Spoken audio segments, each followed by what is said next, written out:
अस्सलाम वालेकुम। आमिर मकसूद बसरा अज दी एक होर पंजाबी कहानी दे नाल। अज दी कहानी दे विच एक घोड़ा जिहड़ा बीमार हो जाता है, उहदा मालिक उहनूं कढ दिंदा है।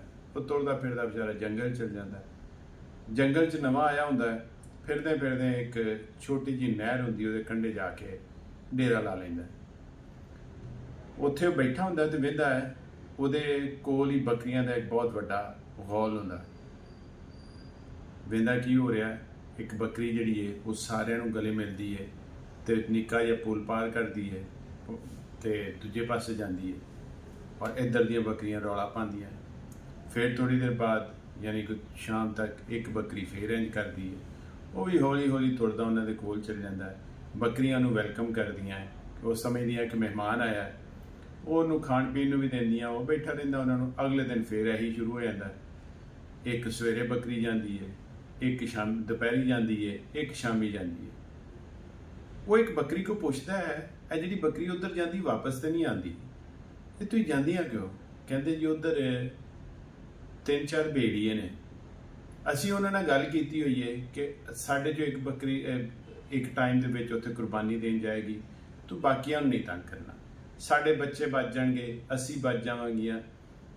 वो घोड़ा उन्होंने कहता है कि खुदा का खौफ करो, इस तरह तो तुम एक एक करके मरदियां रहोगियां। वो 4-5 भेड़िए ने, वो तुम सैकड़ियां चो, तुम इकट्ठियां जाके इक्को वारी उन्होंने लितर पौला क्यों नहीं करदियां? एक बारी उत्ते हमला कर दो। वो बकरियां सारियां जड़ियां ने वो रौला पा दें, नहीं नहीं इंज नहीं होएगा, जो असी कुर्बानी दे के बाकी बकरियां बचाण लईआं तो असीं क्यों जाके हमला करना? वो खैर रोज़ उन्होंने कहन लग पैंदा है। वो तंग आ के बकरियां ना घोड़े नूं कहंदियां, भाई घोड़े तू ना साडी जान छड्ड दे, तू जा इथों, असी यही कुछ करना है। वो तुरन लगता है तो एक बकरी विचों बोलती है, नहीं भैणा गल ते इहदी ठीक है। ये वाला आर्टिकल देखा आपने?